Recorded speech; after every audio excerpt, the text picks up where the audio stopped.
La 9900... The 9,908th meeting of the Security Council is called to order. L'ordre du... The provisional agenda for this meeting is maintenance of peace and security of Ukraine. The agenda is adopted. In accordance with Rule 37 of the Council's Provisional Rules of Procedure, I invite the representatives of Germany, Hungary, Latvia, Poland, Romania, and Ukraine to participate in this meeting. It is so decided. On behalf of the Council, I wish to welcome Madam Mariana Betsa, Deputy Minister for Foreign Affairs of Ukraine.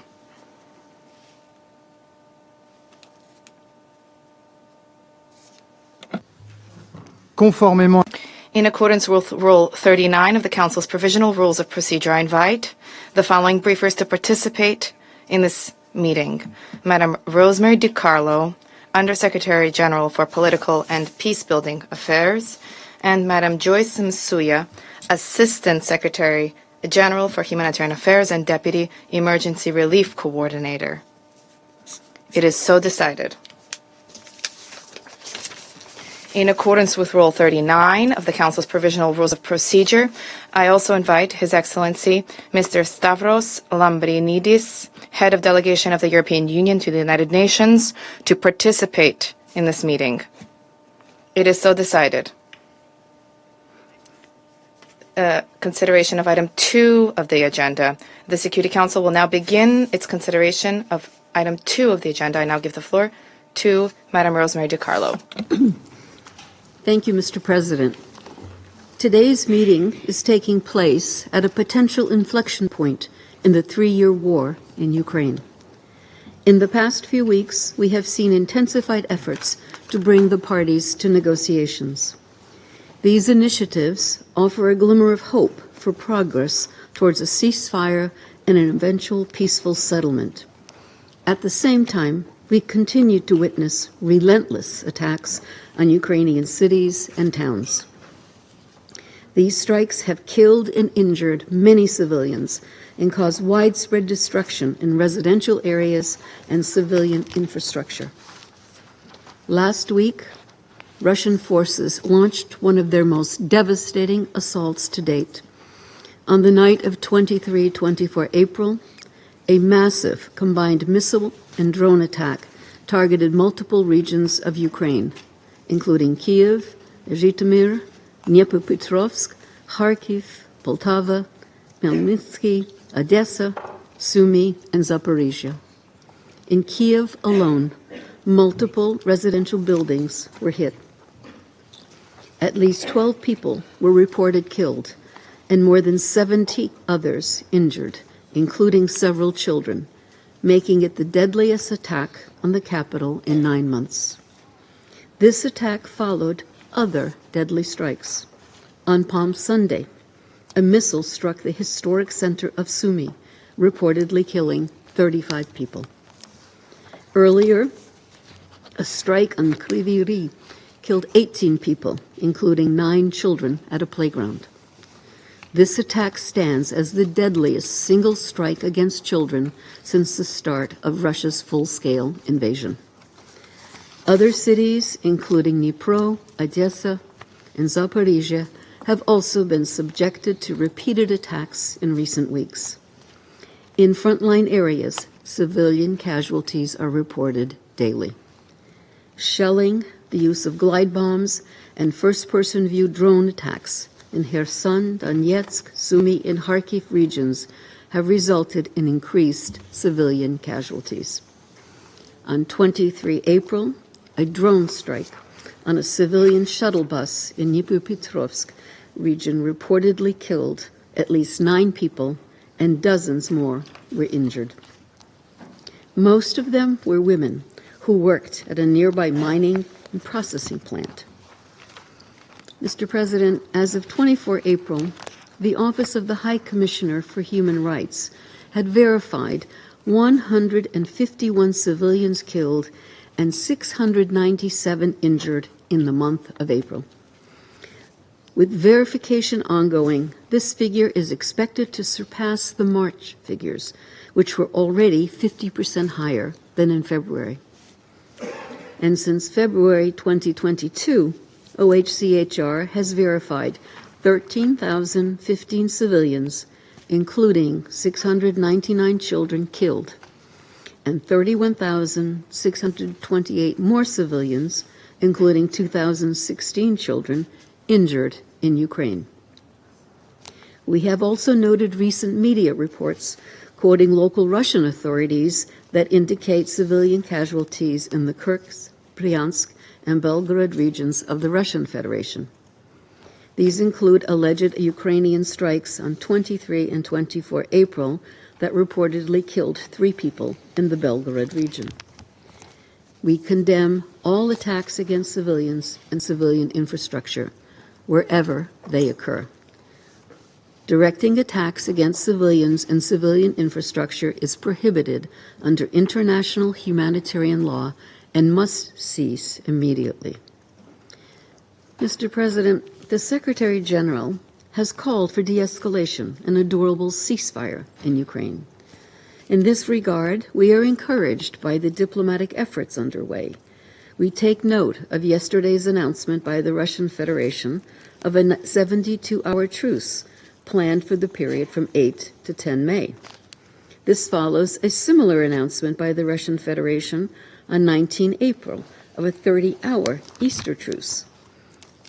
After that announcement, Ukrainian authorities reportedly agreed to mirror any such steps, reiterating their earlier support for a 30-day ceasefire proposed by the United States. Regrettably, hostilities continued during Holy Week, with both sides accusing each other of violations. A month earlier, on 19 March, the Secretary General welcomed the separate announcements by the United States, the Russian Federation, and Ukraine regarding a 30-day moratorium on strikes against energy infrastructure and the resumption of negotiations on the safety of navigation in the Black Sea. Despite these commitments, however, attacks against energy infrastructure persisted. Nevertheless, diplomatic efforts continue. The UN remains engaged, particularly on the safety of navigation in the Black Sea, to support global food security and maintain vital supply chains strained by the war.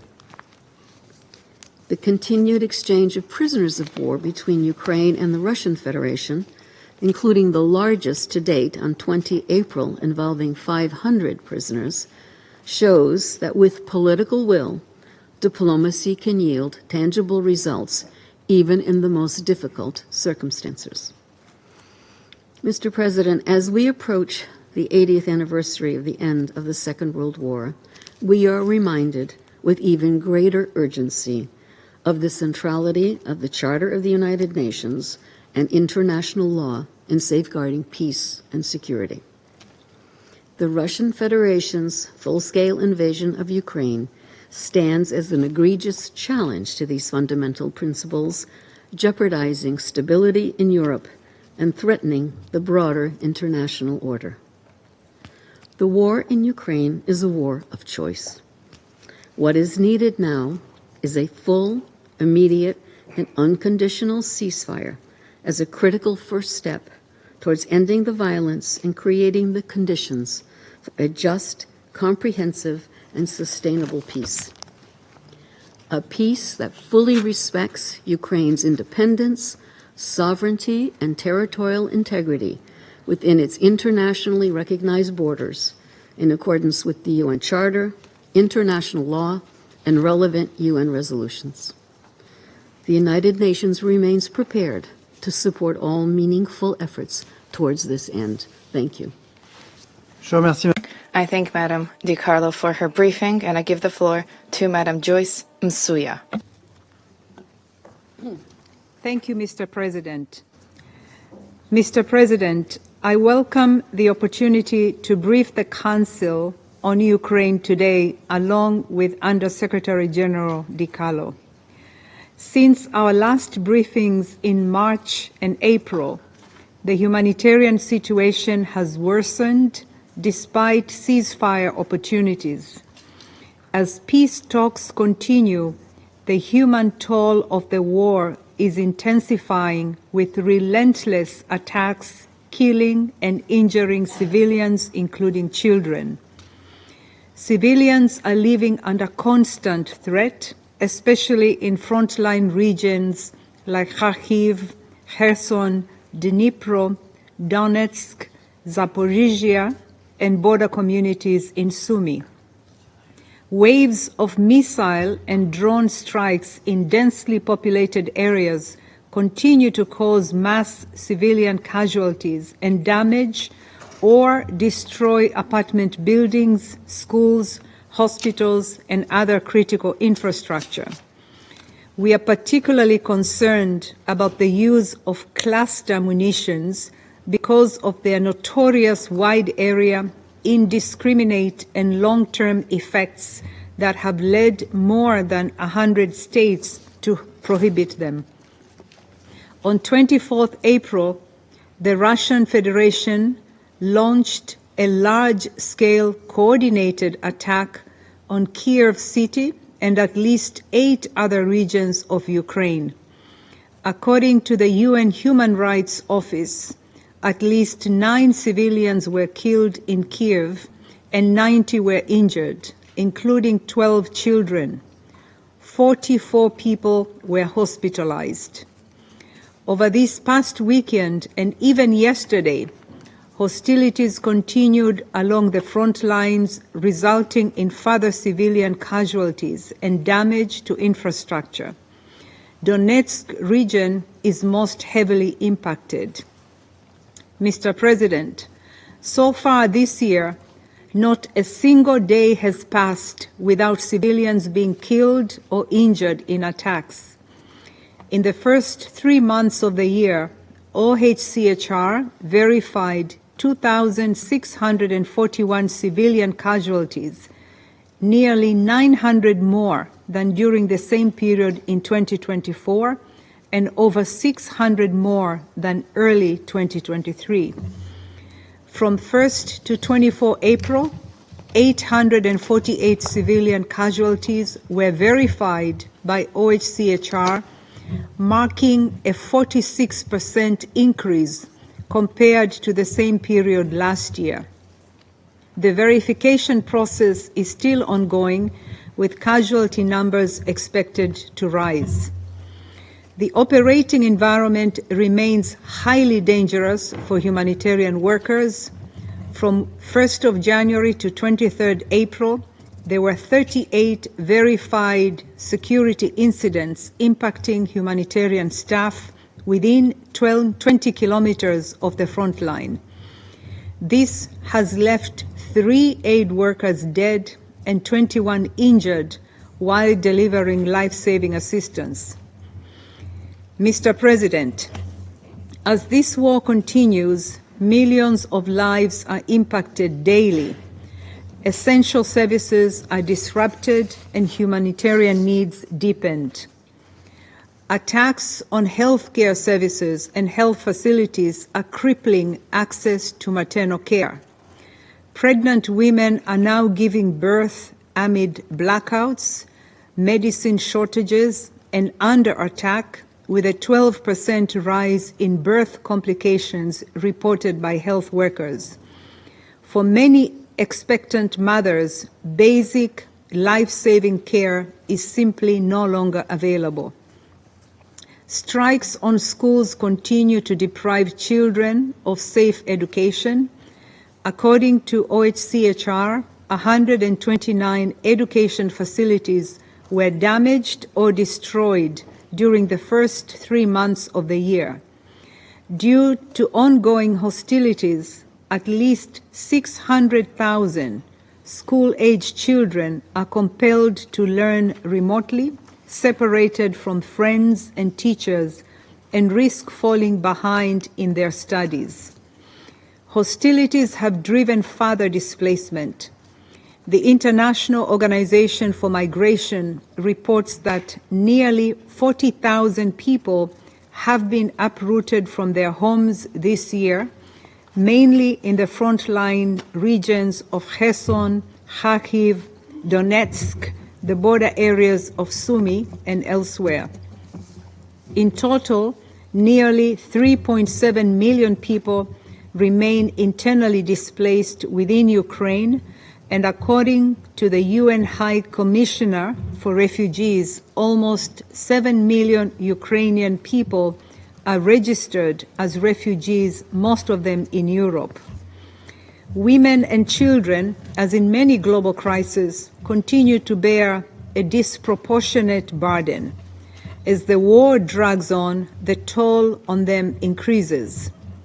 UN Women reports that sexual and gender-based violence has surged by 36%, while domestic violence has spiked by 20% in just the past year. Nearly 2.5 million women and girls urgently need specialized protection services, yet resources remain dangerously thin. Mr. President, since our last briefing, local media have reported on civilian casualties and damage to civilian infrastructure in Bryansk and Kursk regions of the Russian Federation. I must emphasize once again, under international humanitarian law, civilians and civilian objects must be protected. This means that indiscriminate attacks are strictly prohibited. It also means that parties must take all feasible precautions to avoid civilian harm, whether they are launching attacks or defending against them. And we lack safe, unimpeded humanitarian access to reach an estimated 1.5 million civilians in need in areas of Donetsk, Kherson, Luhansk, and Zaporizhia, currently under occupation by the Russian Federation. Once again, international humanitarian law is clear. All parties must allow the rapid and unimpeded passage of humanitarian relief for civilians in need and ensure that humanitarian workers can move safely and freely. Obstructions that leave the civilian population without the essentials to survive run contrary to this obligation. Mr. President, nearly 13 million people in Ukraine need humanitarian aid, including women, children, older persons, and people with disabilities. With thanks to donors for their support, the UN and partners are doing their utmost to respond. In the first 3 months of 2025 alone, over 340 humanitarian organizations, largely national NGOs, reached an estimated 2.3 million people with life-saving assistance.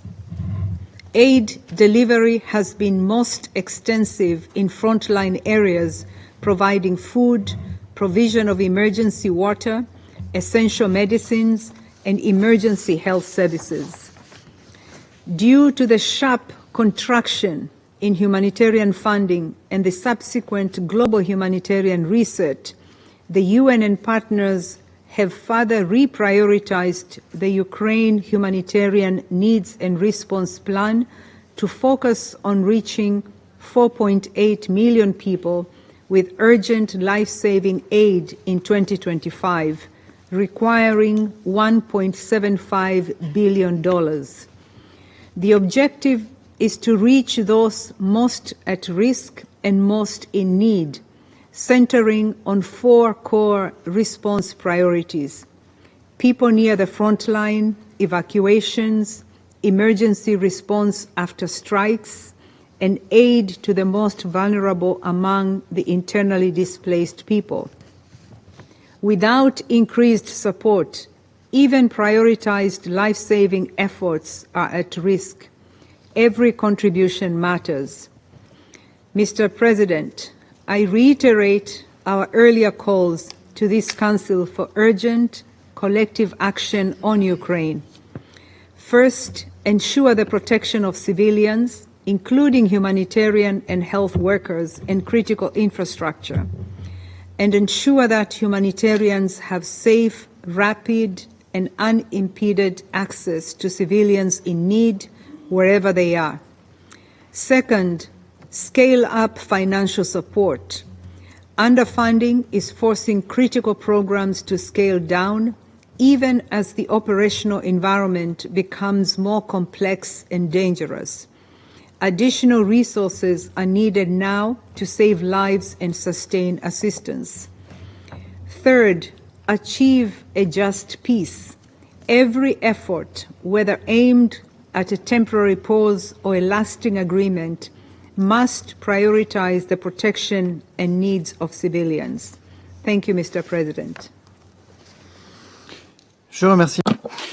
I thank Madam Msoya for her briefing, and I shall now make a statement in my capacity as Minister for Europe and Foreign Affairs of France. Mesdames, Messieurs les ministres, Ladies and gentlemen, ministers, ladies and gentlemen, I should have liked not to have had to convene with European partners at today's meeting of the Security Council on Ukraine. Yes, but the high-intensity war of aggression which is being waged by Russia continues to ravage Ukraine, as was recalled to us by the Undersecretary General and the Assistant Secretary General, with tragic humanitarian consequences in violation of international law and in violation of the very Charter of the United Nations, our Charter. How did we arrive at this point? At its crux was the aspiration of the Ukrainian people towards freedom and democracy, which Russia sought to repress in Maidan in 2014. 10 years ago, a fragile ceasefire was decided upon at Minsk. This was violated 20 times. 3 years ago, the Russian Federation launched its large-scale invasion of Ukraine, a unilateral, brutal, unjustifiable war of aggression which must finally end. A war which was not defensive, which was not inevitable, a war which was not justified and is not justifiable. This was merely the expression of a blatantly revisionistic agenda. Ladies and gentlemen, on the 24th of February last, the Security Council adopted a U.S. resolution, and I wish to quote this resolution. This is Resolution 2774. The Security Council urgently calls for an end to the conflict as soon as possible. l'Ukraine. What did Ukraine do since the 24th of February last? On the 9th of March, Ukraine accepted the principle of a comprehensive ceasefire without conditions in accordance with Resolution 2774, thereby demonstrating its goodwill and sincere desire to head towards peace. And what did Russia do since the 24th of February last and the adoption of Resolution 2774? Russia pursued its war crimes against humanity by striking against infrastructure and by targeting civilians, women, and children, as well as humanitarian workers. And as Russia has been violating the entirety of international law, Russia has been trying to show us that it has been entitled to do so. It was a right to do so, that Ukrainian territory needed to be absorbed into it based on the principle of self-determination. But this is false. It's a smokescreen. What is true is that Russia is violating Ukraine's sovereignty and territorial integrity. Russia is waging aggression against its neighbor in this war of aggression. It is violating international law, violating international humanitarian law. Everybody sees this. Everybody is aware of this. And today, the sole obstacle to the ceasefire, now the sole obstacle to the implementation of Resolution 2774, which was adopted by the Security Council on 24 February last, is Vladimir Putin. Why then? Why? why they're in this way object to and oppose the implementation of resolution. Vladimir Putin's Russia is seeking to push Ukraine towards capitulation, to achieve Ukraine's capitulation. France, like a number of other members of the Council, opposes this and will continue to do so. First and foremost, because this is a matter of security of Europe and security of France, which Russia has been striving to destabilize. Because yes, ladies and gentlemen, France is already being targeted. Since the start of the conflict, our country, a supporter of Ukraine, has been targeted by Russian cyber attacks emanating from the GRU, the Russian military intelligence services, based on the APT-28 operating mode. This is they have targeted dozens of French entities, including public services, businesses, athletic organizations linked to the 2024 Paris Olympic and Paralympic Games. We emphatically condemn these cyber attacks. They are unworthy of a permanent member of the Security Council, and they run counter to the framework set out by the United Nations, and they must be brought to an end immediately. But if France, like other members of the Security Council, opposes any form of capitulation of Ukraine, this is not merely due to concerns for security of Europe or the security of France. This is also a matter of peace and security, international peace and security, because such an outcome of the world would entrench and enshrine the might makes right. This would bring the world on the path towards a arms race and proliferation. And so I think we need to revert back to some of the core principles of the Charter of the United Nations, which I wish to recall to refresh everybody's memories. Article 1, Article 2 and 4, it states that all members of the organization shall refrain in their international relations from the threat or use of force against the territorial integrity or political independence of any state or in any other manner inconsistent with the purposes of the United Nations. That is Article 2, Chapter 1. So let's revert back to a simple principle. These aggressions should not be rewarded at the cost of the aggressed. Borders are inviolable and states are sovereign. So therefore I call upon President Putin, cease fire, cease fire, cease fire. And this is when peace, just and meaningful peace, will become possible, a peace in accordance with the Charter of the United Nations, in accordance with international law, a peace that respects the sovereignty, territorial integrity, and security of Ukraine. And I think that we can achieve this, and this is why we applaud the mediation efforts that have been undertaken by the United States of America at the highest level inter alia. France cherishes the hope that the Council will unanimously demand a comprehensive, immediate, unconditional ceasefire, meaning the silencing of the weapons. Thank you, and I resume my duties as the President of the Council, and I give the floor to Her Excellency Madam Barbara Slokej, Secretary General, Minister for Foreign and European Affairs of Slovenia. Thank you very much, Mr. President. And again, good afternoon to everyone. I would like to thank also to Under-Secretary General Di Carlo and Assistant Secretary General Misuya for their comprehensive briefings. Mr. President, from the onset of this war, Slovenia was pushing for peace. Peace between Ukraine and Russia. Peace in Europe. And not just any kind of peace, but a just and lasting peace firmly anchored in the UN Charter and its principles of independence, sovereignty, and territorial integrity. There can be no winner in wars like this one, and no loser. There are only victims, and we cannot afford international law becoming one. After years of fighting, destruction, and suffering, there is finally an opportunity to make peace. We remain hopeful that the US initiative will produce results. If we want lasting peace in Europe, reaching a full and unconditional ceasefire needs to follow through as soon as possible. Ukraine has agreed to it weeks ago, and I call on Russia to follow suit. Moreover, Slovenia would like to caution against unilateral action with regard to a ceasefire in Ukraine, as it serves little else than removing us further away from a comprehensive end to the war. While Slovenia welcomes any pause in fighting that gives relief to civilians, like the one announced for early May, I underline a very simple fact. There will be no progress without both parties playing their part.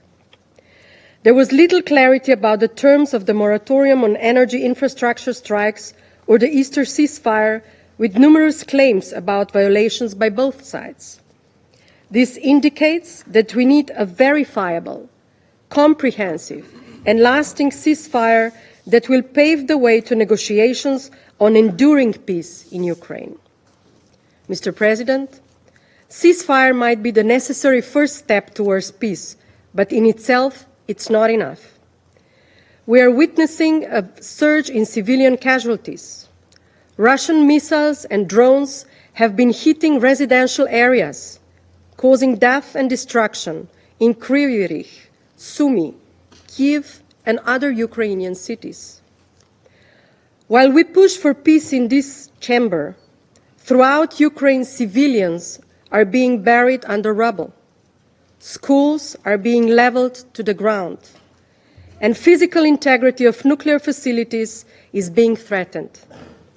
While we discuss drone attacks, grave violations of international law remain unpunished, and Ukrainian children remain displaced and deported. If we want peace to last, all perpetrators of war crimes and crimes against humanity must be held accountable.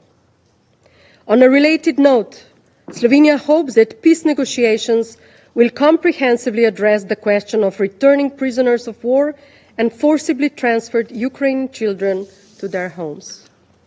Mr. President, the pursuit of just and lasting peace in Ukraine, in the Council and elsewhere, remains a priority for Slovenia. Ukraine is not hesitating when it comes to peace, and this Council shouldn't either. I thank you. I thank Her Excellency Madam Zvokel for her statement. I now give the floor to His Excellency Lord Ray Collins of Highbury, Parliamentary Under Secretary of State for the Foreign, Commonwealth and Development Office of the United Kingdom.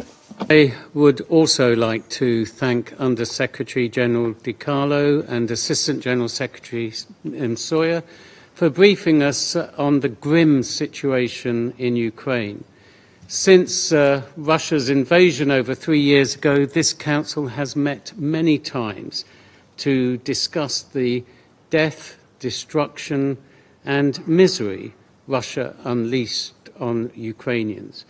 It has displaced over 3.5 million people within the country, and almost 7 million have sought refuge abroad, leaving over a third of the population in dire need of humanitarian help. And its consequences have been felt far beyond Ukraine too, sending food and energy prices soaring, which has hit the most vulnerable around the world the hardest. We welcome the United States' efforts to end this war, yet it is impossible not to reflect on the sheer scale of the crisis, including the shocking attack on Kryvyi Rih, in which 20 people were killed earlier this month. 9 children lost their lives that day, and the United Nations reported that this was the largest number of children killed in a single strike since the start of the invasion. Civilian casualties have increased by 50% since February, and over 10,000 missiles and drones have been fired into Ukraine since the start of the war. Such brutality has sadly continued from the revolting strike in Sumy on Palm Sunday to the missiles raining upon Kharkiv and Kyiv. We do not see or do not need more evidence to prove that Putin is not serious about peace. Putin's latest announcement for a temporary ceasefire yet again rings hollow. We need only to look to the 30-hour pause in fighting over Easter as an example, during which there was no indication that a ceasefire on the front line was observed. President, I think we can all see through this pretense. Russia must declare a ceasefire now. Not in a day, not in a week. Ukraine stands ready to go the whole way, a durable and full ceasefire right now. So why wait? Why only for 72 hours? If Putin was truly serious, he would agree today to an immediate, full and unconditional ceasefire, just as Ukraine has done, not simply to announce a short pause from May the 8th. But Putin chooses not to. Compare that to Ukraine, which agreed to the United States ceasefire proposal over 40 days ago. Make no mistake, United Kingdom's commitment to peace is clear, as is the United Kingdom's commitment to stand by Ukraine in the face of Russian aggression. Together with our allies and partners, we must continue to work with Ukraine and speak up with one voice in Ukraine's support, because that remains the best way of achieving a just and sustainable end to Putin's selfish war. Thank you. Je remercie. I thank His Excellency Lord Ray Collins for his statement, and I now give the floor to the representative of Denmark. Merci, Monsieur le Président. Thank you, Mr. President. Thank you for your presence at today's meeting.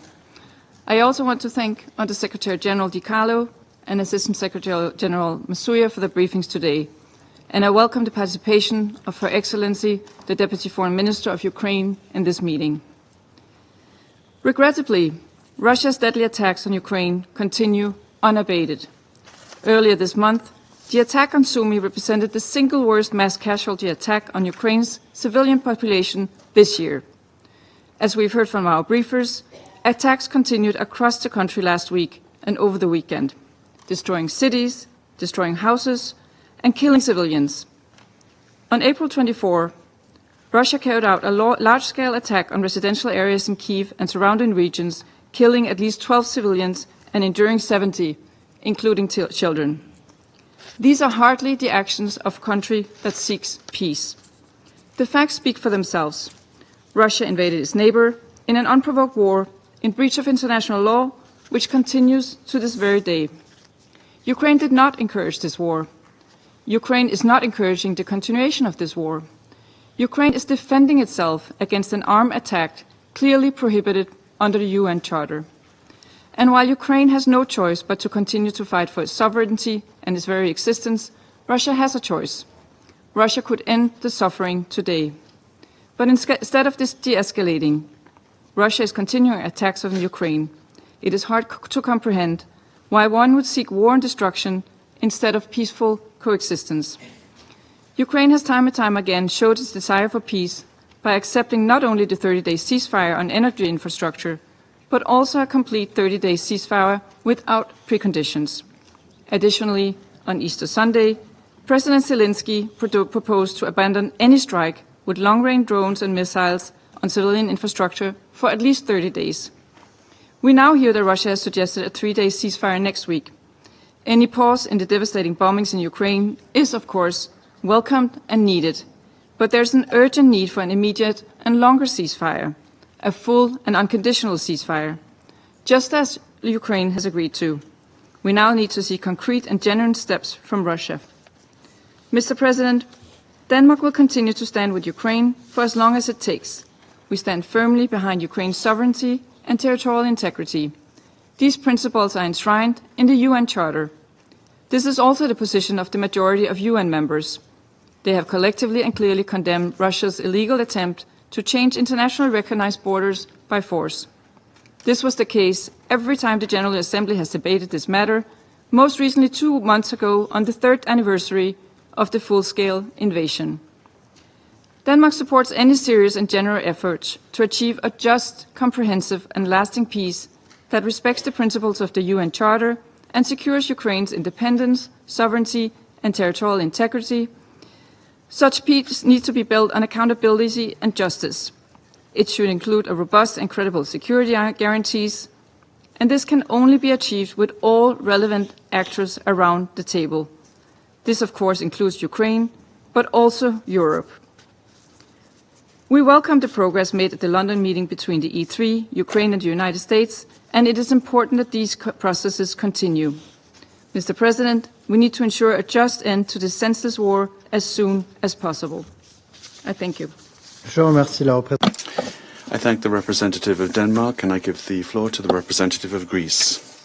I would like to thank the French presidency of the Council for convening this meeting, and I warmly welcome you, Your Excellency, the Minister of Foreign Affairs and Europe of France, in this chamber.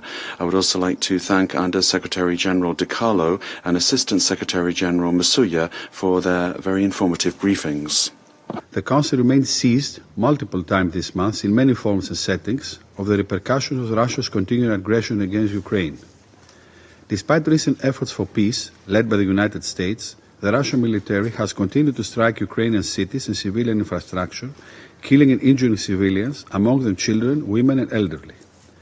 As the head of the Human Rights Monitoring Mission in Ukraine stated after the recent shelling of Kyiv, these scenes of destruction and suffering reflect a deeply disturbing trend, civilians bearing the brunt of ever more intense and frequent attacks.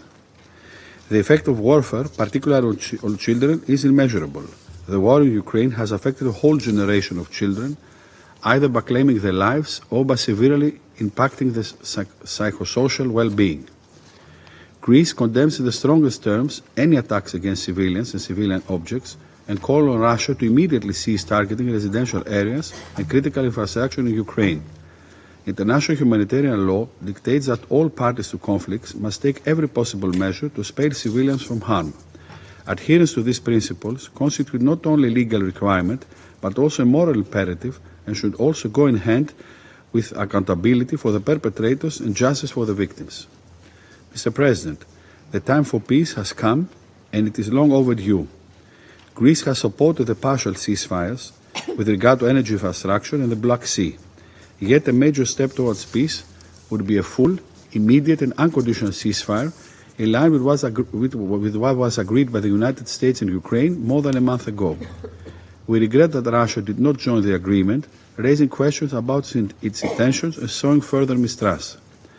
At the same time, positive developments, though limited and scarce, should be commended. In that respect, we welcome the latest exchange of prisoners on April 19th and hope for the continuation of this practice. Mr. President, Greece reiterates that the overarching goal remains a just, comprehensive and lasting peace achieved through inclusive diplomacy in line with the UN Charter and international law that upholds Ukraine's sovereignty, independence and territorial integrity. That was a clear message sent by the international community through multiple General Assembly resolutions, the latest of which in late February. Only Ukraine has the right to decide on its future and on accepting any peace formula. However, sustainable peace requires credible security guarantees to preclude the recurrence of war and ensure that Ukraine remains a sovereign and independent state in charge of its own destiny. In closing, Your Excellency, steadfast in its commitment to international law and the UN Charter, Greece reaffirms that it is imperative that we all work towards achieving peace and an end to the destruction and suffering in Ukraine. The security of Ukraine has far-reaching repercussions for global security and stability. Therefore, a just and lasting peace needs the active support of us all, the international community. I thank you. I thank the representative of Greece, and I now give the floor to the representative of the United States. Thank you very much, Mr. President. Thank you, Undersecretary General De Carlo and Assistant Secretary Musa, for your briefings. Colleagues, the United States has presented a framework proposal to both Russia and Ukraine we believe could bring about a durable and lasting peace.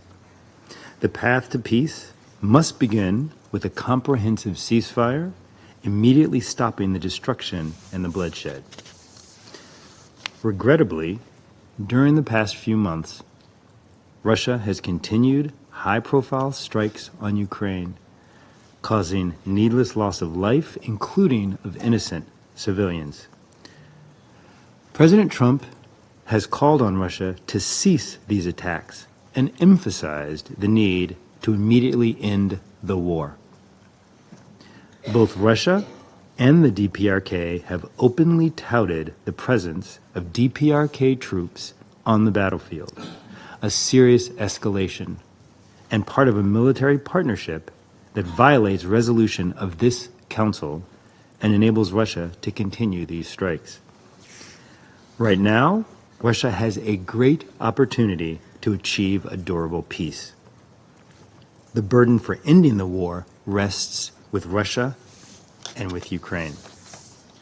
It is up to the leaders of both these countries to decide whether peace is possible. If both sides are ready to end the war, the United States will fully support their path to a lasting peace. Monsieur le Président, colleagues, the benefits for Ukraine and Russia accepting the U.S. proposal are immense. Their economies can begin to grow, their cities to rebuild, and their peoples to heal. Conversely, the risks that accompany more war are immeasurable. The harm would disproportionately fall on ordinary Ukrainians and Russian families who overwhelmingly desire peace. We urge both Ukraine and Russia to accept peace. We ask our fellow Council members and all UN member states to support the path to peace. Je vous remercie, Monsieur le Président. Thank you, Mr. President. I thank the representative of the United States, and I now give the floor to the representative of Pakistan. Thank you very much, Mr. President. I thank Undersecretary General Rosemary DiCarlo and ASG Joyce Masuya for their comprehensive briefings. This Council meets yet again for the third time this month to deliberate on the consequences of the protracted conflict in Ukraine. It is deeply regrettable that hostilities persist, with severe and disproportionate humanitarian consequences, particularly for civilians and critical infrastructure. The escalating human toll is distressing and demands urgent attention.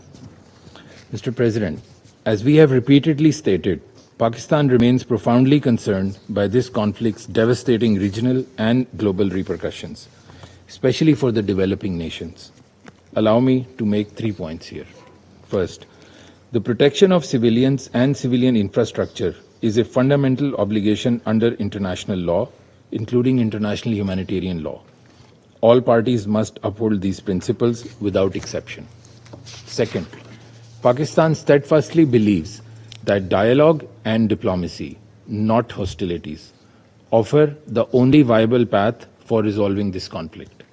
It is in this spirit that we supported the United States-led peace efforts, including the Security Council Resolution 2774, applauded the limited ceasefire understandings reached in March this year, welcomed the declaration of a ceasefire on the occasion of Easter, and also positively note the announcement of another period of limited ceasefire next month. Third, the fragile foundation of peace laid down by the recent diplomatic efforts need to be consolidated. This can only be achieved through a sincere and sustained dialogue, which is constructive and meaningful.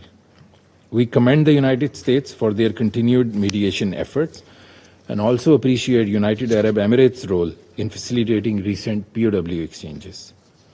Mr. President, Pakistan's position on the Ukraine conflict has remained consistent. From the outset, we have advocated for an immediate cessation of hostilities and a negotiated settlement. We urge the parties to heed the global call for peace and genuinely work towards a permanent ceasefire as the stepping stone for a comprehensive, just, and durable solution. In closing, Mr. President, Pakistan reiterates its firm support for a peaceful resolution of this conflict, emphasizing further that a constructive and inclusive dialogue process involving stakeholders from the European continent, anchored in the principles of the UN Charter, international law, the relevant multilateral agreements, and which addresses the legitimate national security interests of all sides, is essential for achieving lasting peace in the region. I thank you, Mr. President. I thank the representative of Pakistan for his statement, and I'll give the floor to the representative of Algeria. Thank you, Mr. President. At the outset, I would like to thank Undersecretary General Mrs. Rosemary DiCarlo and Assistant Secretary General Ms. Joyce Msuya for their valuable briefings. Mr. President, unfortunately, the ongoing war between Russia and Ukraine continues, as well as the growing number of innocent victims among unarmed civilians, including women and children, and the elderly, continue to fall. This is also continuing along with the suffering of civilians who have become a consequence to this war because of the targeting of their homes or the critical civilian infrastructure, including health, education, and energy facilities.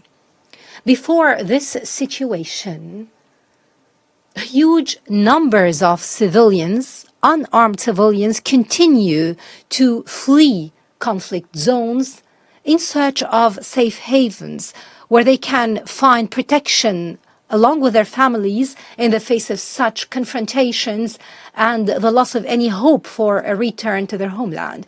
In addition to the above, the repercussions of this war continue to impact so many parts of the world and peoples, especially developing countries. This comes with huge energy and food crises. In light of those different challenges, we would like to underscore the following points today. First, Algeria stresses its strong belief that the escalation of tension and polarization will not bring us close to any peaceful solution in any way. Thus, Algeria renews its call to both parties to engage in a comprehensive, constructive dialogue to reach a peaceful, just, and permanent, durable solution to this conflict. Diplomatic efforts and constructive negotiations alone can find a durable solution underpinned on the principles and purposes of the UN Charter, a settlement that will take into consideration the legitimate security concerns of both parties. In this vein, our hope is that the current diplomatic effort would lead to a comprehensive and durable ceasefire as a first step to reach a durable solution to the conflict. Second, targeting civilians and civilian infrastructure is a flagrant violation of international law, including international humanitarian law. This is unacceptable by all standards. Therefore, we renew our call to both parties on the need to respect the principles of international humanitarian law by prioritizing the safety and security of civilians and civilian infrastructure and putting an end to the suffering of civilians. To conclude, we believe that it is of high importance that the international community would make use of the current momentum and redouble its diplomatic effort aimed at narrowing the points of views and visions to bring about the necessary conditions to facilitate dialogue and negotiation to put an end to this war. Algeria will remain committed to support any comprehensive diplomatic effort aimed at putting an end to this suffering and finding a peaceful, just, and durable solution to this conflict. Thank you. Je remercie. I thank the representative of Algeria, and I now give the floor to the representative of the Republic of Korea. Thank you, Mr. President. I would also like to extend my gratitude to USG DiCarlo and ASG Msuya for their briefings and their tireless efforts for international peace and security. We are deeply troubled by the escalation of attacks in Ukraine. The large-scale and indiscriminate attacks carried out by Russia last week, including those targeting Kyiv, which killed at least 12 people and injured over 90 others, remind us yet again of the urgent need to bring this senseless war to an end without delay. Such attacks against civilians and civilian infrastructure, which constitute violations of international humanitarian law, seriously undermine ongoing diplomatic efforts aimed at securing a sustainable ceasefire and a peaceful resolution to the conflict. Mr. President, millions of rounds of North Korean ammunition are being used on the battlefield. North Korean artillery systems and the KN-23 missiles have claimed innocent Ukrainian lives, including as recently on Palm Sunday. Staggering reports indicate that North Korea now supplies nearly half of Russia's frontline munitions. Without this illegal military assistance, peace in Ukraine might already have been within reach. More than a year and a half of arms transfers and other military cooperation between Russia and North Korea, including the deployment of around 15,000 North Korean troops since last October, continue unabated, in flagrant violation of multiple Security Council resolutions despite repeated international condemnation. Russia and DPRK had consistently denied the deployment of North Korean troops, but have now recently officially admitted it. In its announcement, North Korea focused on the so-called Kursk Liberation Operation based on the Comprehensive Strategic Partnership Treaty between the two countries, implying that Article 51 of the UN Charter applies, since Kursk is Russian territory. Such a preposterous attempt for this justification is offensive and deeply regrettable. Mr. President, the Republic of Korea supports all efforts to swiftly end this war. We note all recent diplomatic engagement led by the United States, including those held in Washington, Paris, London, and Moscow. And we express our hope that these efforts will lead to a lasting peace, one that respects the spirit and the principles of the UN Charter. We underscore once again the imperative for an immediate and full freeze of hostilities on all battlefronts. Partial, sectoral, or time-constrained ceasefire will be of no significant value. The repeated mutual accusations of ceasefire violations during the recent Easter period reflect just how fragile and difficult even short-term ceasefires can be. Recent various back-and-forth ceasefire offers must not serve as tools for political calculation.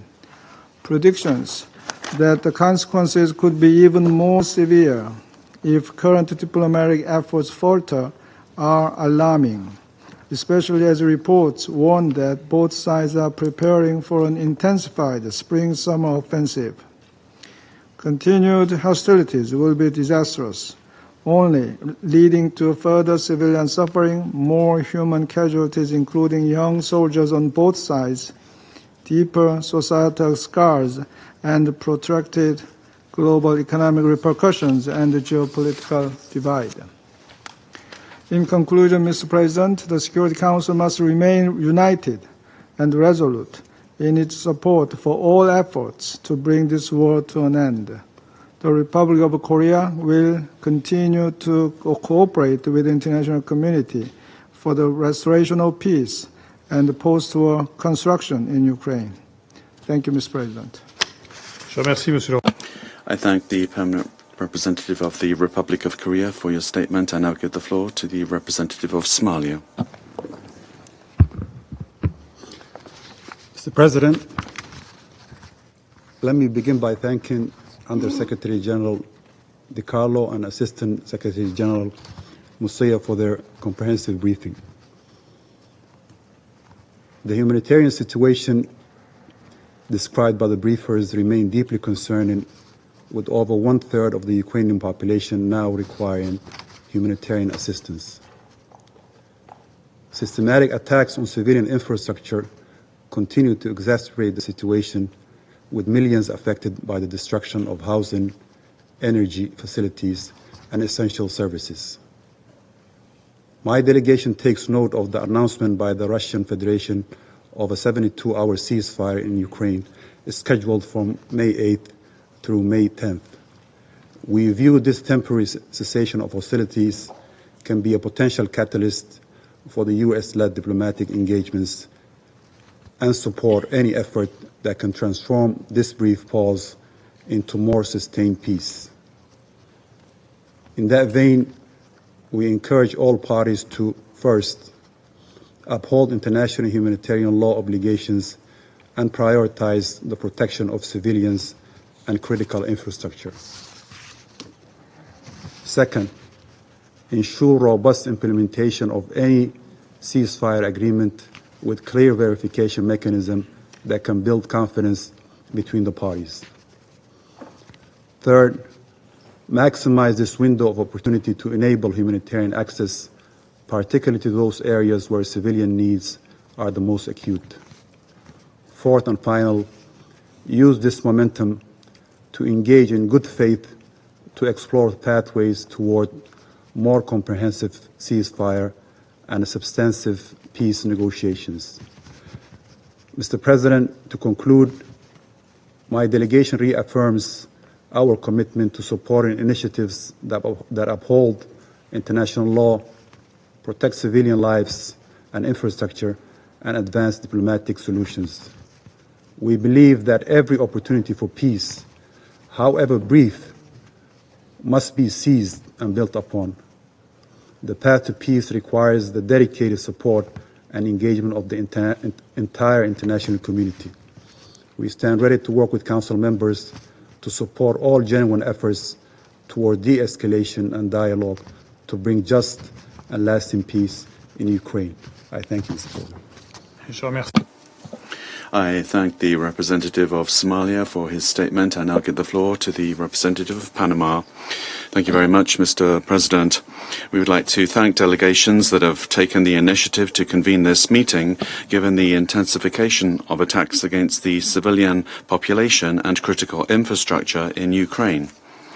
We would also like to thank Madam Rosemary DiCarlo, Under-Secretary General, and also Madam Joyce Msuya, Assistant Secretary General, for their briefings. We would like to recognize the participation of the distinguished authorities and high-level representatives of the delegations invited to this meeting. Mr. President, this Council has engaged in numerous efforts to support all of the proposals towards a peaceful solution to this conflict, which began with the Russian invasion of Ukraine more than 3 years ago. More than once, we have seen that, as praiseworthy as intentions may be, without the willingness of those that have the real ability to build peace, our words will be nothing more than another collective failure. In February, this Council adopted a resolution with the support of Russia that aimed to find a path to peace. Unfortunately, due to a lack of genuine commitment, this did not become a reality. Together with the aspiration to put an end to the conflict, there is still the Russian refusal to commit itself to an immediate cessation of hostilities. A proof of this is the recent outbreak of indiscriminate attacks by Russia against the civilian population in Ukraine in recent weeks. According to a recent report published by the United Nations Observer Mission in Ukraine, in March, the number of civilian victims increased 50% over the figures for February, 164 deaths and 190 wounded. More than 70% increase compared to March of 2024. Very many of these losses have been the consequences of attacks targeting urban areas. In the early morning of the 24th of April 2025, a massive missile and drone attack of Russian missiles against Kiev led to at least 12 deaths and 90 wounded, including 6 children hospitalized and a pregnant woman. This was the most lethal attack against the Ukrainian capital since last summer, as was mentioned by USG DiCarlo. Panama categorically condemns all attacks and forms of violence that affect the civilian population. We reiterate our firm support for the call of the Secretary-General for an immediate cessation of hostilities and the protection of the civilian population, with a particular emphasis on children, who should always be the priority. Girls and boys who should be learning to write and to play without fear and dreaming of their future today are learning to survive amongst air raid sirens, smouldering ruins and farewells that should never have happened. Their suffering cries out for a response from our conscience in order to attempt to put an end to this continuous cycle of pain. We insist on the full, safe, unrestricted access for independent international mechanisms to verify the whereabouts of displaced children and to cooperate actively in the processes for family reunification under the supervision of competent humanitarian organizations and in line with the principles of child protection. Panama would like to express our deep concern with regard to the reports indicating an alarming rate of sexual and gender-based violence, as well as difficulties in accessing sexual and reproductive health services. The psychological stress, the prolonged trauma, and the pressure on the healthcare systems, particularly in rural areas, significantly increases the risk of maternal and neonatal complications. President, the effects of this conflict, which is the biggest in Europe, are global. The loss of so many human lives is unacceptable, incomprehensible, and it is intolerable. The international order is at a crossroads. Respect for the sovereignty and territorial integrity are principles of international law and constitute the only guarantee that the world does not return to an era where the strong impose their will because of their capacity to make war and the weak have to admit defeat, even though their cause is a just one. Panama understands very well the fight of peoples who want to defend their sovereignty. We are aware, because of our own experience, that no state has the right to unilaterally acquire the territory of another nation, and we are convinced that freedom to decide upon one's future is an inalienable right of all peoples. Because of all these reasons, we reiterate our support for all efforts aimed at bringing a just and lasting peace to this conflict, this hand in hand with full respect for the UN Charter and the sovereignty, independence and territorial integrity of Ukraine. The Russian and Ukrainian peoples are demanding maximum commitment and political will on the part of their leaders to ensure the implementation of a cessation of hostilities that is immediate and lasting, in order to achieve a future where peaceful coexistence is the guide for the development of these peoples. Thank you. I thank the representative of Panama for his statement. I now give the floor to the representative of Sierra Leone. Thank you, Mr. President. I also thank Madam Rosemary DiCarlo, Under Secretary General for Political and Peace-Building Affairs, and Madam Joyce Musia, Assistant Secretary General for Humanitarian Affairs and Deputy Emergency Relief Coordinator, for their sobering and comprehensive briefings. We also recognize the presence of all the distinguished ministers and delegations invited to this meeting. We welcome the participation of Her Excellency, Deputy Minister for Foreign Affairs of Ukraine. Mr. President, Sierra Leone remains deeply concerned by the ongoing hostilities in Ukraine and is appalled by the indiscriminate use of long-range missiles and drones, particularly in densely populated areas. Throughout this conflict, the repeated breach of the principles of distinction, proportionality, and precaution regrettably underscores a worrying state of disregard for international humanitarian law and the protection of civilian life.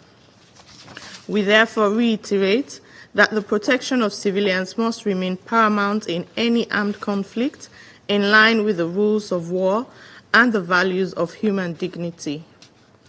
The year 2025 has already been marked by intensifying violence, with widespread destruction and civilian suffering. The Office of the High Commissioner for Human Rights has reported that from 1st to 24th April 2025, 151 civilians were killed and 697 injured, representing a 46% increase compared to the same period last year. We further take note of reported sustained missile and drone attacks by the Russian Federation on residential areas between 18th and 25th April, as detailed in the correspondence from the Permanent Representative of Ukraine to the United Nations. The reported strikes have resulted in significant civilian casualties, including children, and the devastation of homes, businesses, and public infrastructure. The humanitarian impact of these large-scale offensives continue to deepen. As reported, thousands more have been left homeless and destitute. The destruction of critical infrastructure, including healthcare, education, and industrial facilities, has compounded an already dire humanitarian crisis. OSCHA estimates that 12.7 million people in Ukraine will require humanitarian assistance in 2025. We therefore join the call for sustained support to the Ukraine Humanitarian Response Plan, including contributions to the Ukraine Humanitarian Fund. Mr. President, in view of the mounting toll of this conflict, Sierra Leone urges all parties to immediately cease hostilities and to commit to a political process that prioritizes dialogue over destruction. We acknowledge and continue to urge international engagement, particularly by the United States, to facilitate conditions for a lasting ceasefire. We welcome the recent direct meeting between President Donald Trump and President Volodymyr Zelensky in Rome, and hope that such high-level diplomacy will lead to tangible results on the ground. We also acknowledge efforts of European leaders and regional actors who continue to play a constructive role in supporting de-escalation and peace. We further urge the parties to agree to ceasefire initiatives and other confidence-building measures. A ceasefire is realized and respected. Such a cessation of hostilities could pave the way for further confidence-building measures and the revival of sustained negotiations. A durable ceasefire will be in the interest of both nations, not only to halt the tragic loss of life and destruction, but also to redirect national resources from warfare to development and recovery. The human and economic costs of this conflict continue to escalate. Ukraine, in particular, faces a massive reconstruction challenge, compounded by widespread contamination from landmines and unexploded ordnances across an estimated 139,000 square kilometers of its territories. A cessation of hostilities will also allow over 10 million displaced persons, men, women, and children, to begin returning home. The plight of these vulnerable populations, especially children, the elderly, and persons with disabilities, remains a grave concern. We also take this opportunity to urge for the immediate and unconditional return of Ukrainian children who have been forcibly removed or separated from their families.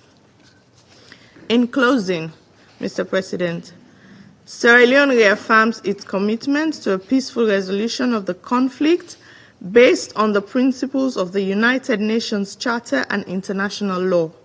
We call for full adherence to international law, in particular international humanitarian law, the protections of civilians and civilian infrastructure, unhindered humanitarian access for the delivery of life-saving assistance, and renewed diplomatic engagement toward a just and lasting peace. We stand in solidarity with efforts to achieve a cessation of hostilities, a path towards sustainable peace and restoring the dignity and hope of the people of Ukraine and all those affected by this devastating conflict. I thank you. I thank the representative of Sierra Leone, and I give the floor now to the representative of China.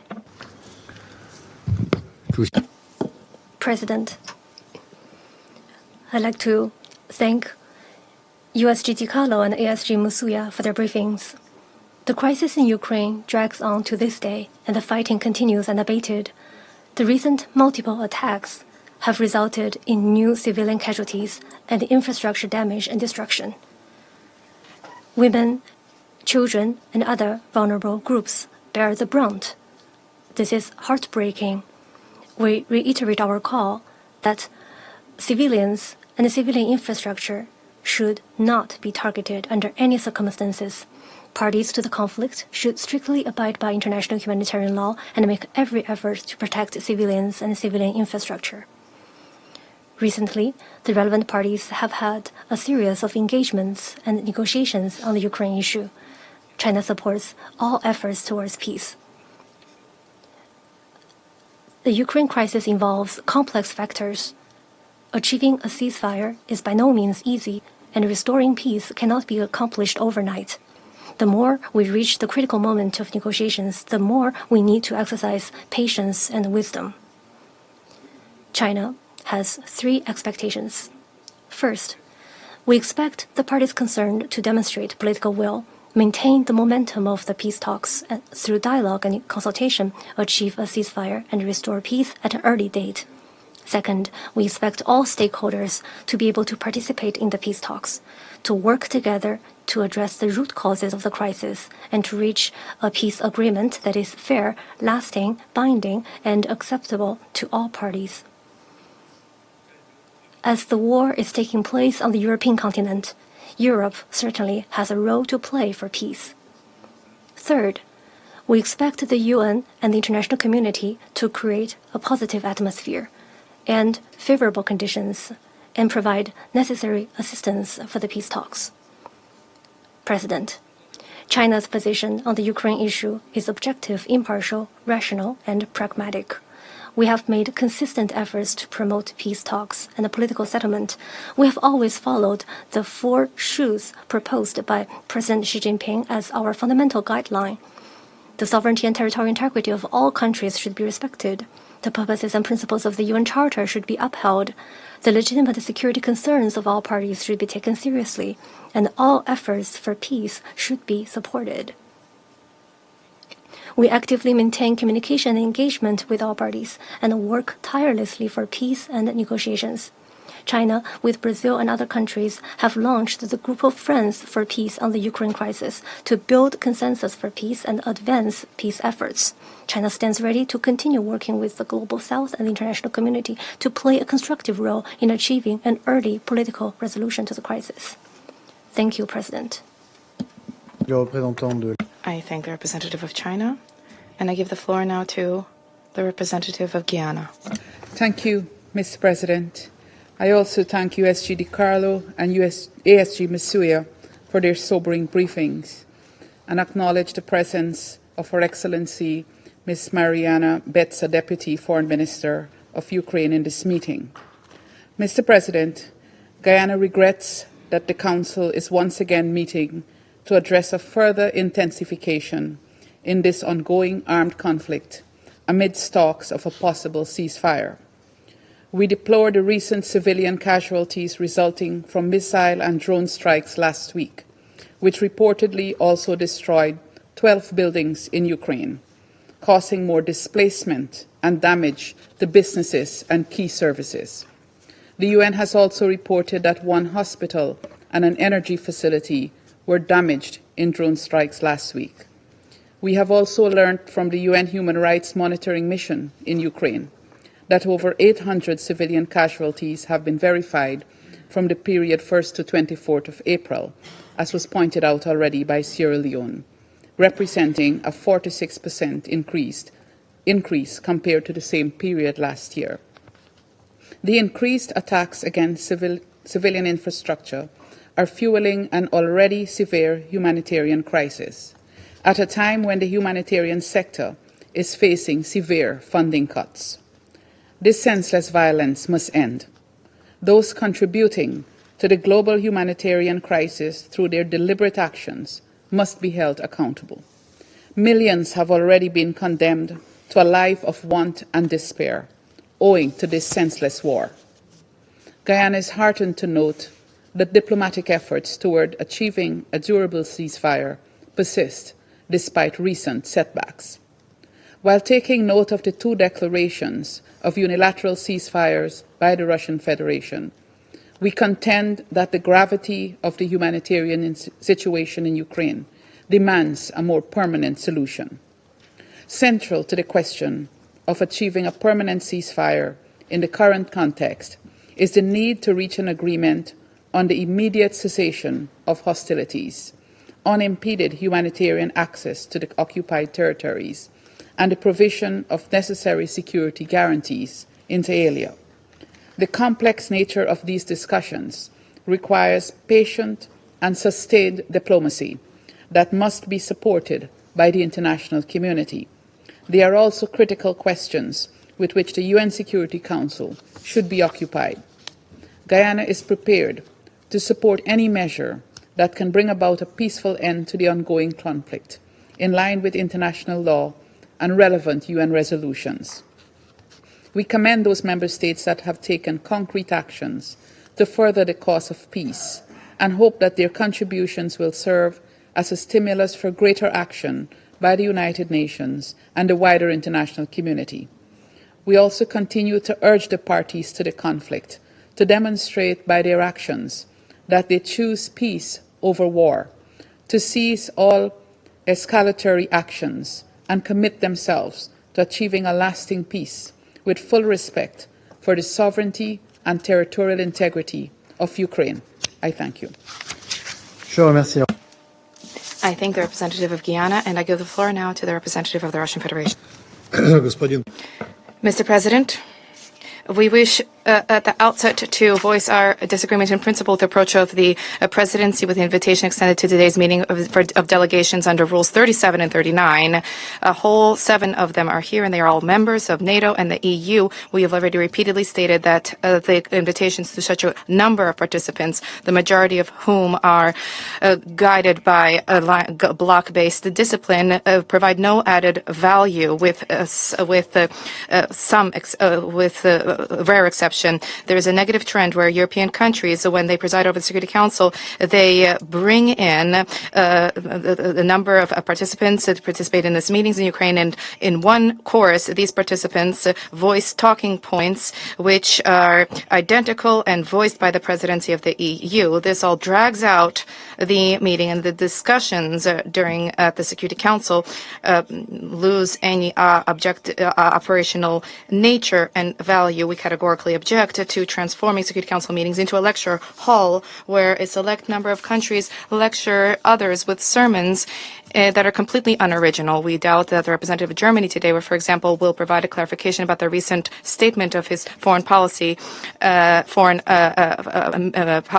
mission about Germany having a negative assessment of the Easter truce in Ukraine and the skeptical approach vis-a-vis the truce to commemorate the 80th anniversary of the victory in the Great Patriotic War. Prospects for peace between Ukraine and the Russian Federation are of no concern to those in the EU. Today's meeting was requested by a number of the most stubborn European sponsors of the Kiev regime. This is a reflection of their fear of being sidelined in the context of the new U.S. administration as it seeks to arrive at a long-term solution to the Ukrainian crisis. Hence, the desire to thwart this process and to restore for Ukraine Zelensky's image of a victim which has been tarnished in recent months in the light of the new facts that have surfaced. This apparently is designed to foster what the Ukrainian representative has on a virtually daily basis circulated, namely the correspondence with a description of Russian alleged strikes targeting civilian objects. However, this kind of a practice of whipping up emotions, in fact, does not benefit Ukraine. It plays against Ukraine time and time again with showing the blatant fakes, as was the case with the death of civilians in Kryvyi Rog and Sumak on 14 and 13 April, which became, as was incontrovertibly demonstrated, this was a consequence of the Kiev regime's egregious violation of the norms of international humanitarian law. We are deeply disappointed at the fact that the UN Secretariat, through Madame DiCarlo, not only actively plays into these fakes, but quotes the premises and the talking points of the Biden administration, which the past Biden administration, thereby the Secretariat is taking the side of the party of war, grossly violating what is stipulated in Article 100 of the UN Charter, the obligation to remain impartial and objective. This approach undermines trust, not just in the statements of the Secretariat about the Ukrainian crisis, but also the allegation of its leadership about playing a constructive role towards a peaceful settlement. We further stress the fact that the Russian armed forces are carrying out strikes exclusively targeting objects that are related to the military capabilities of Ukraine. Civilian casualties occur due to the deliberate deployment of Ukrainian air defense systems in heavily populated areas and incompetent operations thereof, as well as due to the fact that Ukraine is using its own civilians as human shields. The special operation is ongoing, and the strikes on 18 April, which was the formal pretext for convening today's meeting, were carried out by high-precision weaponry targeting key production points for the launch of UAVs, as well as infrastructure for Ukraine's military airfields. All of these objectives have been achieved, and Kiev is perfectly aware of that.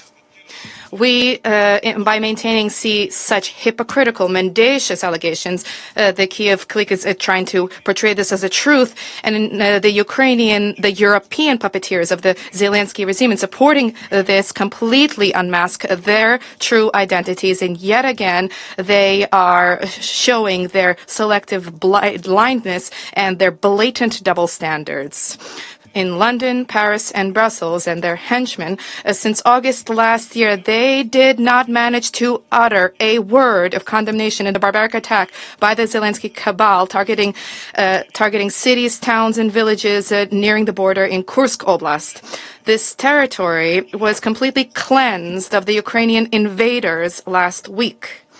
We repeatedly shared blood-curdling information and data about the atrocities perpetrated by the Ukrainian executioners, targeting the civilians in this Russian region, including murder, mass executions, rape, torture, abductions, and rampant plunder. We held an informal meeting of the Security Council with an invitation extended to witnesses of these events. The most recent was the Banderite attack on 24 April, targeting a masterpiece of ancient architecture that is the New Jerusalem Temple in Belgorod Oblast, which resulted in its destruction. This was an operating church, and there were no military targets anywhere near that area. Nevertheless, the UAS shelled this holy site, which resulted in a blaze, and subsequently they targeted the firefighters who were attempting to extinguish that blaze. From the 21st to the 27th of April alone, UAF strikes targeted and claimed 98 civilian casualties. 12 people, including a child, died. Another 86 people, including 4 minors, were wounded. Civilians were targeted with approximately 2,000 munitions, including with multiple launch rocket systems, as well as they were targeted by mines, grenades, artillery shells, including cluster munitions. Unarmed civilians were targeted by combat UAVs, as well as small arms. The lion's share of the weapons used for attacking civilians were manufactured in the West. However, Kyiv's European sponsors are scrupulously avoiding any mention of the inconvenient for them topic of the Kursk misadventure, carried out by the Kiev Princeling, which resulted in the complete rout of the UAF, dealing a fatal blow to the military capabilities and morale of the Ukrainian army. There was most active participation in the liberation of Russian territory, and this was the contribution was provided by the DPRK units. At the same time, Moscow and Pyongyang are operating fully in accordance with international law, specifically Article 4 of the Agreement on the Comprehensive Strategic Partnership, dating 19 June 2024, which provides for immediate delivery of military assistance in the event of an armed attack on any of the parties. We are deeply grateful to our Korean brethren whose fortitude and courage will remain forever etched in the memory of our people. Mr. President, under these circumstances, the main goal of Kyiv's European accomplices has been contrary to the facts, contrary to common sense, to highlight the head of the Kiev clique's alleged aspiration towards peace, who, according to your baseless allegations, which Russia does not embrace, according to your baseless allegations, today we have heard a number of such attempts voiced by Western colleagues. London, Paris, and Brussels are finding it increasingly difficult to do this because camouflaging the increasingly striking, brutal, misanthropic and Nazi essence of the Zelensky regime is becoming increasingly difficult. The Russian Federation has been prioritizing diplomacy and peaceful scenarios for conflict resolution. We have demonstrated this time and time again. Despite Kyiv's sabotage of the 30-day moratorium on reciprocal strikes targeting energy infrastructure objects, which the UAF violated more than 130 times, the Russian Federation undertook an act of goodwill, announcing an Easter truce from 1800 hours on 19 April to 0 hours on 21 April. This allowed could have allowed the Ukrainian side, not in word but in deed, to demonstrate its good faith in terms of compliance with ability and willingness to shoulder its obligations and willingness towards peace. Having hastily rejected this initiative, apparently Zelensky, who was under pressure of sponsors and concerns for his image, he quickly changed his view and supported the proposal. The intensity of hostilities along the front line was indeed reduced during this time, but the Russian Defense Ministry has reported 4,900 violations by the Ukrainian armed forces. Specifically, the Ukrainian armed forces continued to carry out artillery strikes and strikes with the use of UAVs, not just targeting our troops, but also targeting civilian objects in adjacent regions of Belgorod, Bryansk, Kursk Oblast, and Crimea. The Russian Federation stringently complied with the ceasefire regime and remained at the previously held boundaries and positions. In this way, Zelensky once again eloquently demonstrated his inability to negotiate in good faith, his desire to torpedo any peace processes. He's cognizant of the Kiev regime is cognizant of its imminent defeat and is increasingly slipping into openly terroristic methods. On the 25th of April, Donald Trump's special envoy Steve Witkoff was traveling for a new round of negotiations with President Putin. And at that point, the deputy chief of the main operations directorate of the general staff of the Russian armed forces, Yaroslav Moskalik, was murdered. The suspect, Ignat Kuzin, confessed, and he announced that he was recruited by the Ukrainian security services in exchange for monetary remuneration. In September last year, supervisors set out an assignment for him to eliminate Mr. Moskal, and he undertook to carry out that assignment.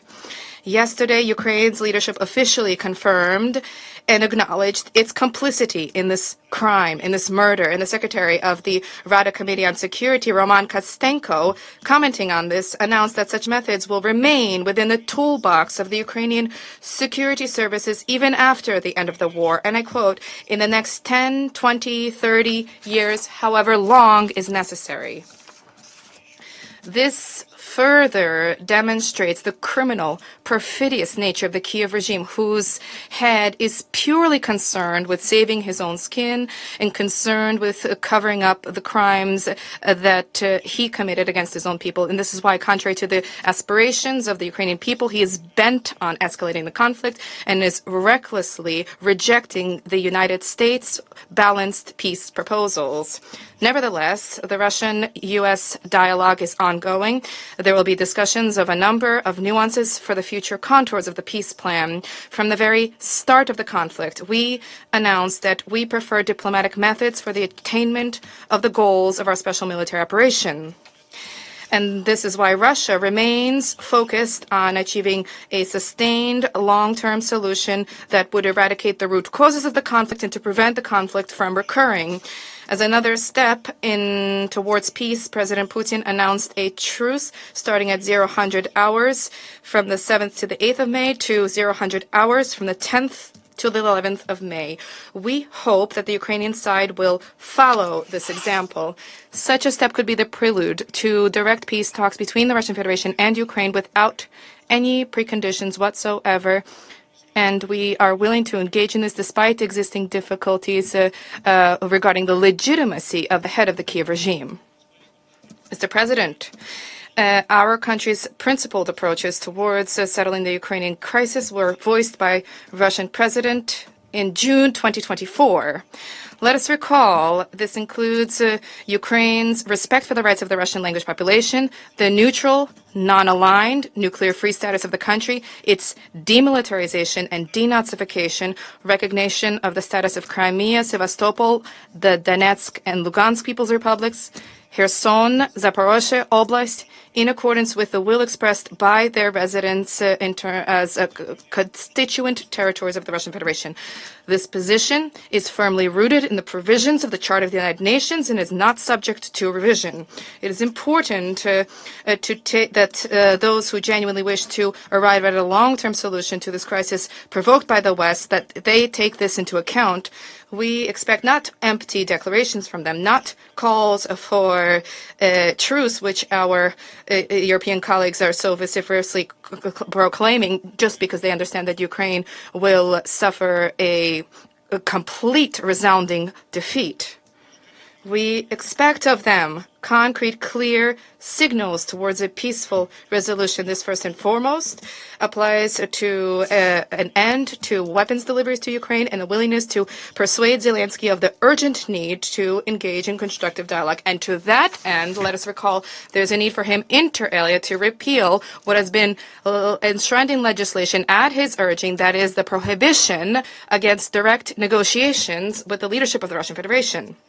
And more broadly speaking, to finally honor the pledge made to Ukrainian voters back in 2019 to move towards peace with the Russian Federation, to respect the rights of the Russian language population of that country, and on the whole to act for the benefit of the Ukrainian people, not for the benefit of those seeking to manipulate Ukraine purely as a pawn in the geopolitical struggle being waged against Russia. When Kiev and its European sponsors recognize this and understand the futility of the very idea of prolonging and pursuing hostilities, when they realize that the alternative to this is a resounding defeat and capitulation of Ukraine, then probably we will begin to move in the right direction. Thank you. I thank the representative of the Russian Federation for his statement. I now give the floor to Her Excellency, Ms. Mariana Betsa, Deputy Minister for Foreign Affairs of Ukraine. Mr. President, I'm grateful to the French presidency and to you, Minister Barrot, for convening this meeting and for your solidarity with Ukraine. We also thank the Undersecretary Di Carlo and the Assistant Secretary General Musaya for their briefings, which clearly outlined the suffering inflicted upon the people of Ukraine by the Russian Federation. I cannot but begin my address to the Security Council by pointing out one of the most recent crimes committed by the Russian Federation. Just today, on April 29th, in Dnipropetrovsk region, Russia murdered a 12-year-old Margarita Titarenko, another child murdered by Russia. Every day, Russia kills our children. Every day, Russia deports our children in grave breach of international law. Every day, Russia tortures our children in the temporary occupied territories. How many children would have been killed by Russia by the end of the war? Daily, the Russian Federation continues to perpetrate acts of terror against the civilian population of Ukraine, systematically targeting critical infrastructure and residential areas across the country. Since 11th March, when the US proposed a full and unconditional ceasefire during negotiations in Saudi Arabia, Russians have used nearly 8,500 guided aerial bombs. Just think about the figure, 8,500 bombs against peaceful civilians in the middle of Europe. The first proposal of the full and unconditional ceasefire has been already for 49 days on the table, but it was rejected by Russia. One of the most blatant attacks occurred on the night of 24th April this year, when Russian Federation launched a large-scale combined attack on residential areas across multiple regions of Ukraine, using 70 missiles, including ballistic ones, and approximately 150 attack drones. In Kiev alone, the attack took lives of at least 13 civilians, including a brother and a sister, 21-year-old Mikita and 19-year-old Sofia, and also injured around 90 others, among them at least 6 children and a pregnant woman. In this barbaric attack, Russia used a ballistic missile manufactured in North Korea. This is yet another evidence of the criminal nature of the alliance between the Russian Federation and North Korea. This Russian-North Korean bond threatens the security of the entire Indo-Pacific region as well. Recently, Ukrainian intelligence services have documented the involvement of at least 155 citizens of China in the Russian Federation's ongoing war of aggression against Ukraine. Evidence indicates that the Russian side is actively engaged in recruiting Chinese nationals through various social media platforms. This cooperation must be stopped immediately.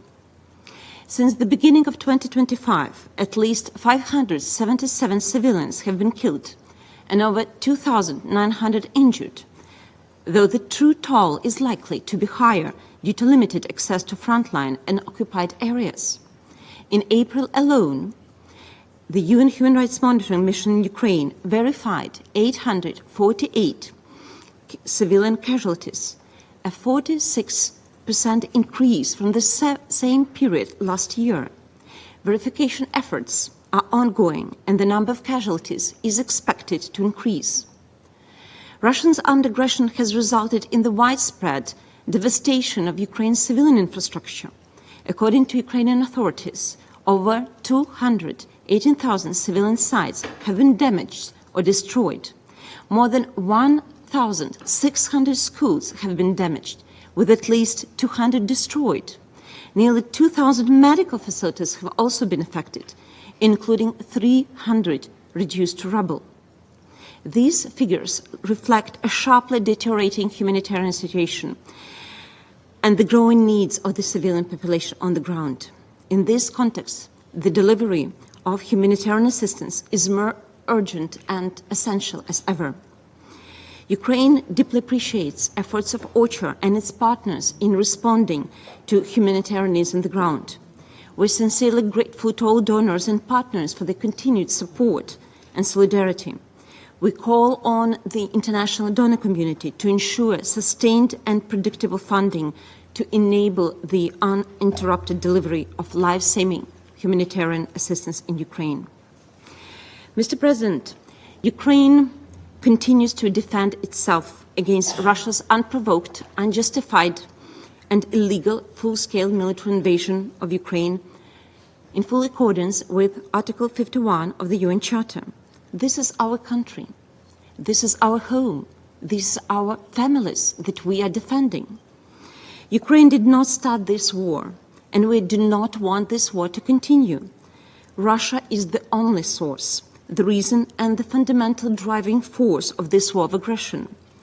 Ukraine has demonstrated more than once its willingness to give diplomacy a chance to achieve a comprehensive, just and lasting peace.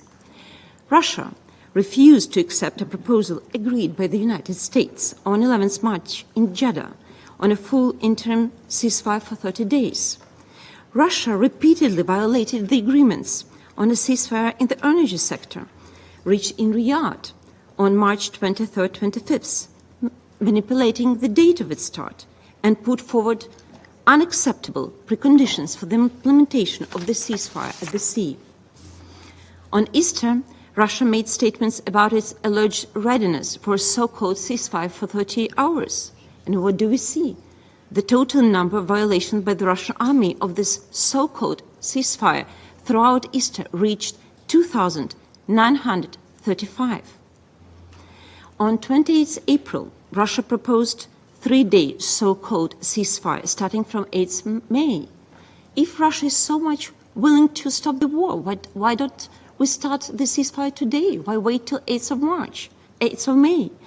This proposal, again, has nothing to do with peace.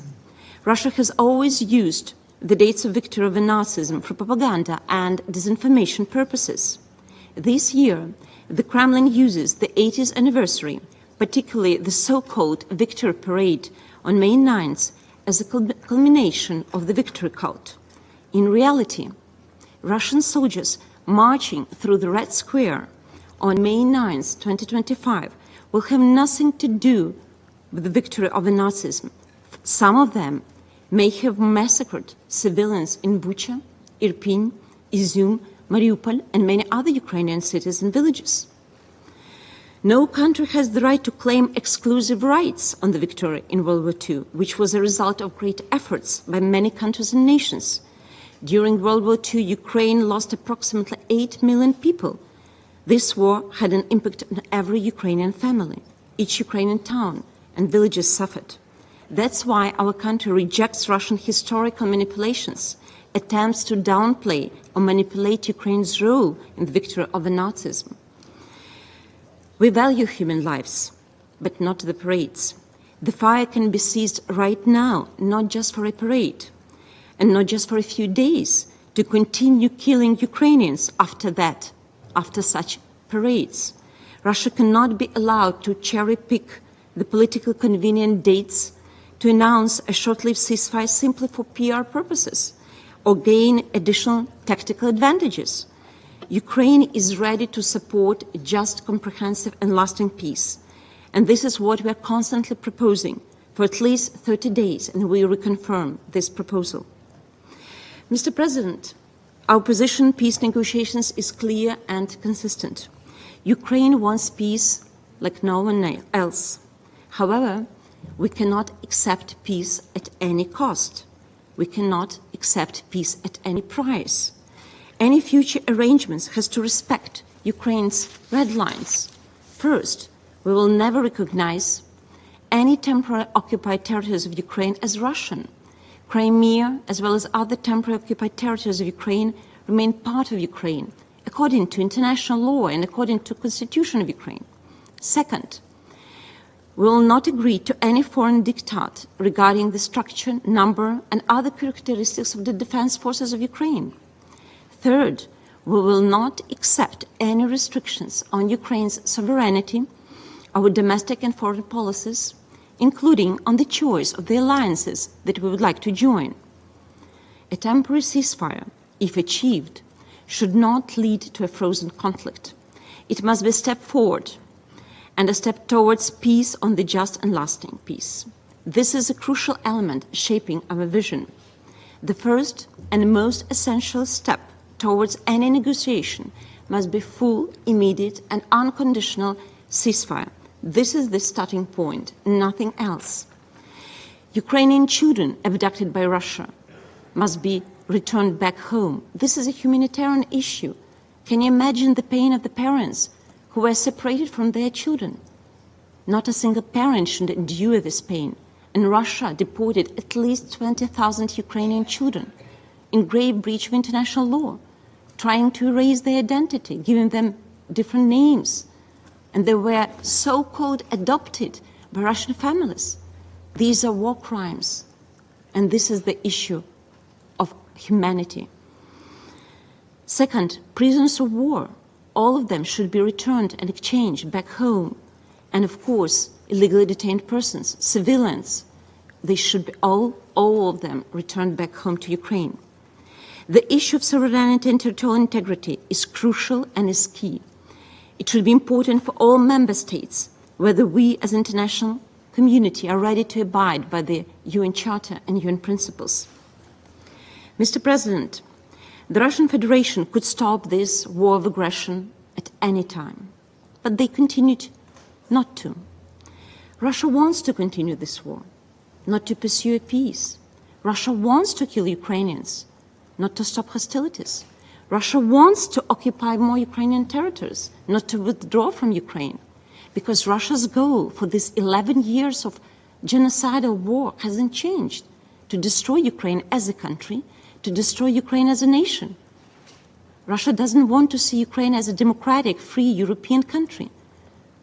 Freedom is virus for Russian society. It threatens the dictatorship in Russia. Aggression should not be rewarded.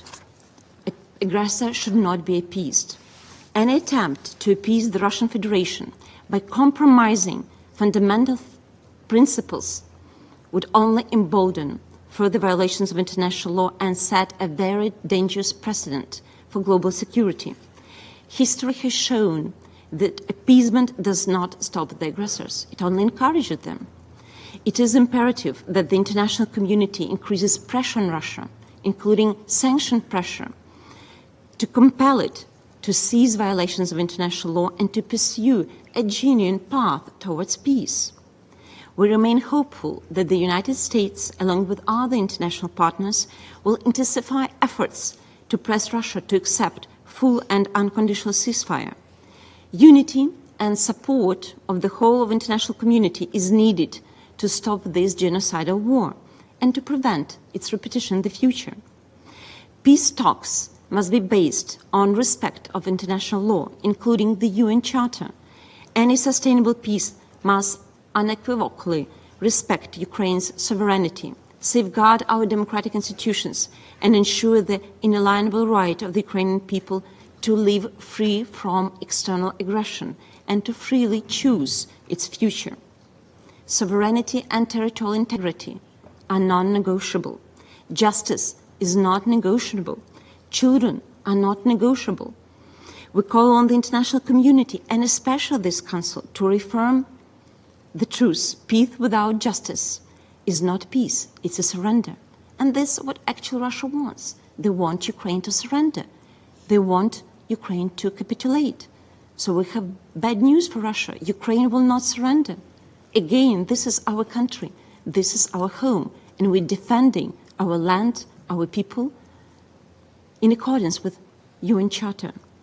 Ukraine is seeking a comprehensive, just and lasting peace based on the principles of the UN Charter, underpinned by clear and reliable security guarantees on the ground. Thank you, Mr. President. I thank Her Excellency Madam Betsa for her statement, and I give the floor now to the representative of Romania. Thank you very much, Mr. President, and I would like to express my gratitude for allowing my delegation to take the floor. A month ago, Mr. President, in this chamber, my delegation expressed disappointment that efforts for dialogue undertaken during March in Riyadh had not borne the results we all wanted: a comprehensive, just and lasting peace in Ukraine in line with the UN Charter. Currently, continuous efforts by the United States, Ukraine and European countries towards peace are not met with a similar level of engagement by Russia. On the contrary, genuine efforts for peace are met with more killing of Ukrainian civilians and destruction of civilian infrastructure. Some of the more recent attacks against civilians are among the most horrendous. And this deadly trend is also confirmed by the briefers today, to whom I would like to thank for their important briefing. We also believe that there can be no impunity for such acts. The path to peace needs to provide dignity to all victims of the war, as well as accountability. Mr. President, 2025 is a crucial year and a test for our resolve as UN member states in defending the principles of the UN Charter. And this year can become the year of peace in Ukraine.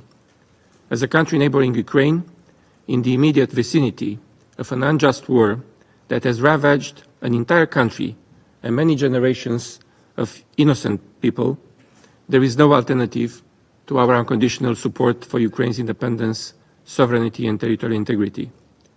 It is essential for Russia to seize the window of opportunity and engage meaningfully in negotiations. Romania supports any steps that ensure the respect of the principles of the UN Charter and pave the way without preconditions towards a ceasefire and safe navigation in the Black Sea. Thank you, Mr. President. I thank the Permanent Representative of Romania for his statement, and I give the floor to the Permanent Representative of Latvia. Mr. President, I speak on behalf of the Baltic states, Estonia, Lithuania, and my own country, Latvia. I thank the Presidency of the Council for convening this meeting, and I thank the Undersecretary General De Carlo and ASG Msuya for their comprehensive briefings. As concluded by the UN Human Rights Monitoring Mission in Ukraine, in the first 3 months of this year, twice as many civilians were killed in Ukraine compared to the same period last year. Deliberate attacks on civilians and civilian infrastructure constitute a war crime. And the Baltic states condemn all heinous acts and call on the aggressor to stop these attacks. And while diplomatic efforts to find a solution to end the war are ongoing, Russia's attacks on civilians continue to increase. It is more than clear that Russia is not interested in peace. Russia rejected the permanent ceasefire proposed by the United States. The so-called temporary truce that Russia has recently announced is nothing else but a poor attempt to deceive the world in its desire for peace. Russia's crimes serve as a stark reminder that impunity gives way to repeated crimes. Ensuring accountability is essential to ending impunity and preventing further atrocity crimes. And in this context, we're glad to note that the establishment of a special tribunal for the crime of aggression against Ukraine is in its final stages, and perpetrators must be held accountable. Mr. President, the Baltic states welcome all efforts to bring just, comprehensive, and lasting peace in Ukraine. A peace that is rooted in the principles of the UN Charter and international law. Just and lasting peace in Ukraine is fundamental for the long-term credibility of the multilateral system. The potential peace deal must fully respect Ukraine's independence, sovereignty, and territorial integrity. The return of abducted children, prisoners of war, and civilian internees shall be part of it. And steps must be taken to ensure full access by ICRC to all protected groups in accordance with the international humanitarian law. We continue to call on all states that stand for the UN Charter and international law to support restoring justice for Ukraine. Mr. President, the Baltic states firmly stand by Ukraine, and our support is unwavering and unconditional. To conclude, I would like to remind that so-called root causes of the war that Russia brings to the table are Russia's attempt to restore its sphere of influence and change the international order. It wants to decide on the future and choices of sovereign nations, not only in its neighborhood, but in other continents as well. So let me underline, international system defined by imperial and colonial ambitions is not the world we want to live in. I thank you. I thank the Permanent Representative of Latvia for the statement. Distinguished colleagues, there are still a number of speakers remaining on the list for this meeting. I intend, we are almost out of time, but I do apologize to those members of the Council. With the concurrence of members of the Council, we will suspend the meeting until tomorrow morning. The meeting is suspended.